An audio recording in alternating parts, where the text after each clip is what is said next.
So, what if I told you that a tiny, 90-page story about mice and cheese is one of the most controversial business books of all time? Seriously. We're talking about a book that's sold millions, that's become a staple in corporations, and has sparked a debate that's been raging for decades. People either think it's pure genius or a sneaky tool of manipulation.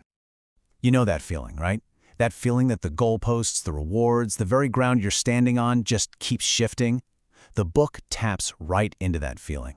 And that simple, totally relatable anxiety is what drives Spencer Johnson's famous little story. So that's the big question, isn't it? How can a book this simple be seen as both this amazing guide to personal growth and as a dangerous piece of corporate propaganda? Well, that's the mystery we're going to unpack. Okay, so to really get the controversy, we first have to understand the parable itself. At its heart, it's just a simple fable. It's designed to teach a lesson about the one thing in life that's always constant: change. And when I say this thing was a phenomenon, I am not kidding. We are talking over 26 million copies sold. It's been handed out in boardrooms, it's been recommended by therapists, it's been read by students all over the globe. Its influence is just massive. The book's real power comes from two super simple metaphors. First, you've got cheese. Now, cheese is whatever it is you want out of life. A great career, being financially secure, a happy family, you name it. And the maze? Well, that's just where you look for it. Your company, your industry, your community. The story basically asks you to see yourself in one of four characters. First up are the mice. There's Sniff, who, sniffs out change early on, and Scurry, who just scrambles into action. Then you have the Littlepeople. There's Hem, who completely denies change and just digs his heels in, and then there's Haw. Haw is really the hero of our story. He starts off scared, but he slowly learns how to adapt. So as Haw is kind of nervously exploring this new, empty maze, he starts leaving these little notes, what he calls the handwriting on the wall. These are the key things he's learning on his journey, and they really form the core lessons of the entire book. And what they do is create this simple little roadmap for being resilient. The core idea is pretty clear, right? Don't just sit around and wait for change to hit you. You got to anticipate it, adapt to it quickly, and hey, maybe even learn to enjoy the adventure of finding that new cheese. Because, it's a cycle that's just going to keep repeating. Now, for its fans, this book is totally liberating.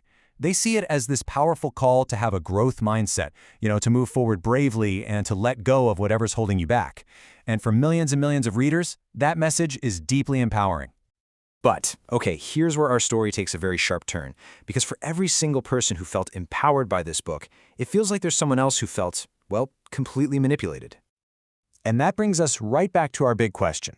If the lesson is as simple as, hey, adapt to change, then what's the big deal? Why the backlash? Why do so many people see something kind of sinister in this little story? This quote really gets to the heart of it. The argument is that the book isn't actually a tool for your personal growth, it's a weapon for corporate management. It's used to make big, unpopular changes, like layoffs, seem like these inevitable forces of nature that you're just not supposed to question. Critics love to point out that this book is often handed to employees right before a big round of layoffs, which is how it earned the nickname, the classic of downsizing propaganda. The implied message is that good employees are supposed to act like the mice. Don't ask who moved the cheese or why they moved it. Just accept it and start running. Ultimately, all the pushback comes down to one thing: power. The parable treats change like it's the weather, this big, uncontrollable force. But in a company, change isn't the weather. It's a decision made by actual people. And the book's lesson can kind of discourage employees from asking if that decision is fair or just or even smart. This deep dissatisfaction with the book led to a really powerful counter-narrative, a new idea that asks, what if the goal isn't just to find the cheese? What if the goal is to be the one who moves it?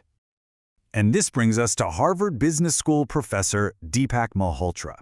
He actually argued the original book was dangerous because it tells innovators and creators to just accept the world as it is. So in response, he wrote his own version. Malhotra's whole idea is what he calls effecting change. So instead of just adapting to the maze, it's about recognizing that you actually have the power to reshape the maze, to challenge the very assumptions that are keeping you trapped in the first place. So here's the fundamental difference, right? The original parable teaches you how to be a better mouse running to someone else's maze. Malhotra's response teaches you to question the maze itself. Are the rules fair? Can the walls be moved? Or hey, maybe you could build a better maze altogether. Malholtra's thinking really climaxes with this powerful idea. He argues that the biggest trap isn't the physical maze around us, but the maze in the mouse. That little internalized belief that we're powerless and that we have to just react to whatever happens to us. So where does all this leave us? I mean, we've got on this journey from a really simple parable about acceptance to a super complex debate about power and having a say in your own life. It's a pretty fantastic evolution of an idea when you think about it. So we're left with three really distinct ways of thinking about change. We can just adapt to it, like the original parable suggests. We can question it, asking who really benefits. Or we can try to reach that highest level, becoming the one who actually creates and shapes the change in the first place. And that's the final thought I want to leave you with. The original book asks which of the four characters you are. But this whole debate pushes us to ask something way more profound. When your cheese moves, are you just going to look for more? Or are you going to be the one who redesigns the entire maze?